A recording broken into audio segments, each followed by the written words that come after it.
অনেকেই অনেক প্রশাসন এখনো স্পষ্টভাবে বলতেছে না, এটা তারা বলতেছে যে অনাকাঙ্ক্ষিত ঘটনা অথবা সন্ত্রাসী কর্মকাণ্ড হতে পারে, তারা স্পষ্ট বিবৃতি দিচ্ছে না। আমরা সবাই জানি, আমরা সবাই দেখেছি এটি একটি হত্যাকাণ্ড।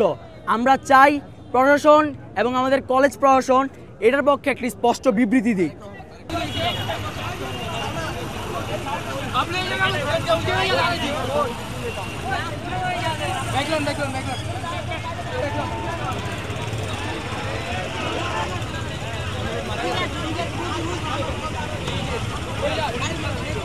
কোনো কথা শুনবে না, কোনো কথা শুনবে না, কোনো কথা নাই কারোর সাথে, সবাই চুপচাপ দাঁড়িয়ে একটা, কোনো কথা নাই, কোনো গাড়ি যাইতে দেবে না।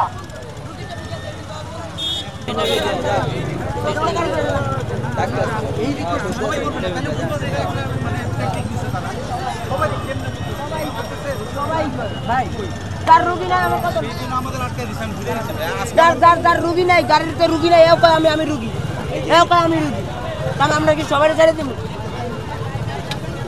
ছাত্রলীগ ছিল তখন একরকম ছিল, এখন ছাত্রদল তারা।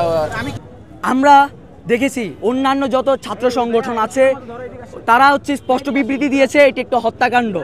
আমরা জনাব তারেক রহমানের কাছে জিজ্ঞেস করতে চাই, তারেক রহমানের ছাত্রদলের কি এটাই নীতি যে স্টুডেন্ট মেরে ফেলা হবে? মাদকের বিরুদ্ধে কথা বলার জন্য কি স্টুডেন্টকে মেরে ফেলতে হবে? যদি এটাই যদি নিয়ম হয় তাহলে এই ছাত্র রাজনীতি এই বাংলায় চলবে না। আমরা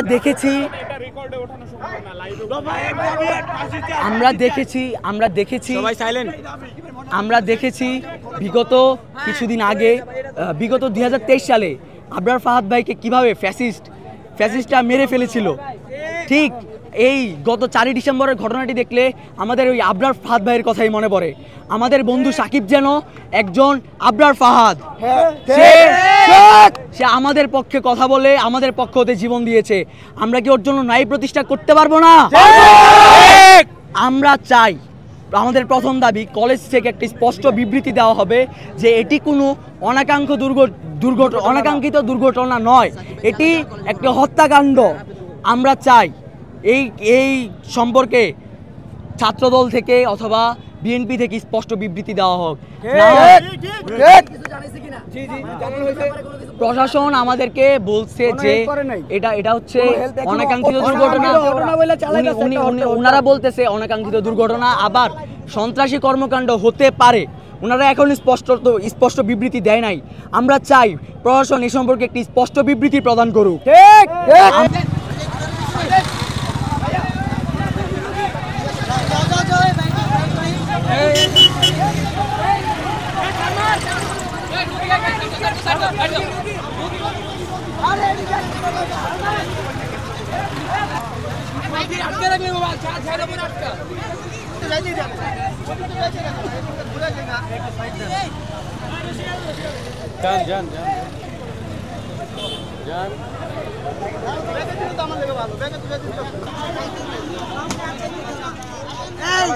ভাই